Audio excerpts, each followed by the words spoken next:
Il y a parfois des contacts sexuels entre deux mâles de même rang qui se rencontrent. Par exemple, toucher l'anus ou les testicules de l'autre fait partie des gestes rituels de reconnaissance Salut sociale. mec. Bon, rien de particulier.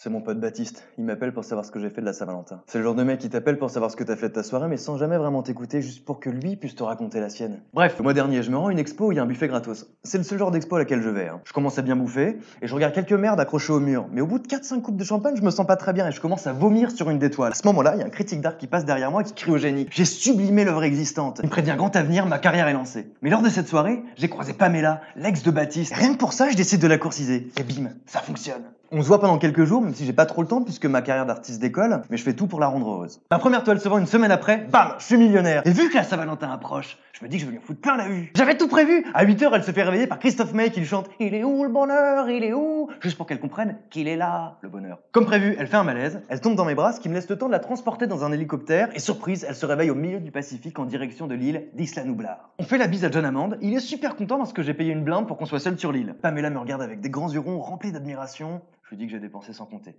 qu'elle le vaut bien. Bref, on assiste à un balai de Rator sur deux diplodocus, c'est plutôt sympa. Mais au bout d'une demi-heure, on est obligé de remonter dans l'hélico parce que le volcan commence à cracher. Vu que je suis prévoyant, j'ai fait le plein et je l'emmène à Dubaï où j'ai fait privatiser un Primark pour qu'elle s'habille chic. Grand prince. Et ensuite, je l'emmène sur le toit de la tour Burj Khalifa pour un vol en wingsuit. On se tape easy les 12 000 bords qui nous séparent de l'Australie et on atterrit pépère à Shark Bay. Là, je la joue simple et je sors le petit pique-nique que je lui ai préparé. On bouffe tranquillement devant l'océan quand soudain, on voit un dauphin agresser sexuellement une raie. Ni une ni deux, je saute dans l'eau, je lui fais une clé de bras. C'est quoi là? La raie est sauvée. Là, un garde-côte arrive et me dit que si des héros du quotidien comme moi existaient un peu plus, l'Australie serait vachement plus sûre. Pour me remercier, il nous propose de visiter une maison de correction pour dauphins. C'est intéressant, mais vachement humide. Histoire de se détendre un peu, je propose à Pam de visiter le Japon. Ni une ni deux, on saute sur un jet ski et 20 minutes après, on arrive sur l'île. On croise Logan Paul qui rentre dans la forêt d'Aokigahara. Et je me dis qu'il comprendra jamais rien. Et vu qu'il a une gueule de merde avec son bonnet, et ben je lui tasse la gueule jusqu'à ce qu'il se pisse dessus. Tiens, petit connard. Pamela le film et je lui dis que je diffuserai la vidéo sur Insta s'il refait une connerie.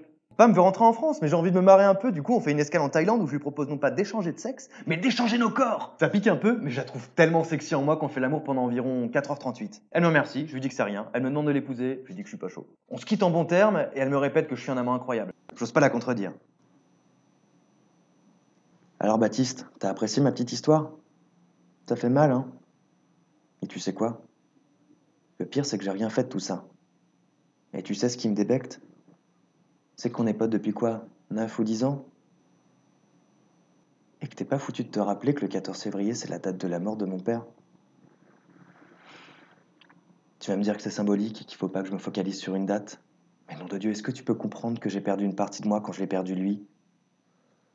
Qui me hante chaque putain de jour qui passe, mais que le 14 février, ouais, c'est pour lui. J'ai pas envie que la société me rappelle que je dois acheter des fleurs, des chocolats, des capotes ou du vin.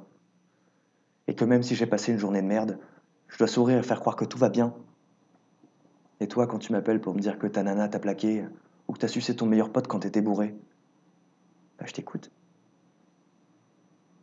Et quand tout tourne trop vite autour de moi et que j'ai la gère d'entendre des personnes se plaindre, j'ai juste envie de défoncer des mecs comme toi. Parce que les gens qui sont heureux, c'est des gens qui te ressemblent. Des gens qui se soucient de rien d'autre que d'eux-mêmes. Parce que tu sais, le 14 février, la Terre s'arrête pas de tourner. Des gonzesses se font toujours agresser dans la rue, des gamins crèvent la dalle, et des gars se font descendre dans un pays dont tu veux pas entendre parler. Alors ouais, c'est vrai, je suis peut-être un privilégié, et je me la joue connard égocentrique, mais je suis paralysé par la peur de crever ou de perdre quelqu'un d'autre. J'ai peut-être pas le courage d'affronter ma vie, mais j'en ai marre.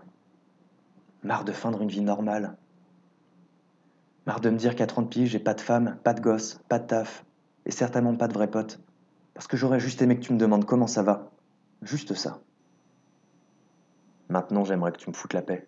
Et c'est dommage, vraiment dommage. Parce que je sais que tu vas rester comme un con dans ton canapé pendant 5 ou 6 minutes.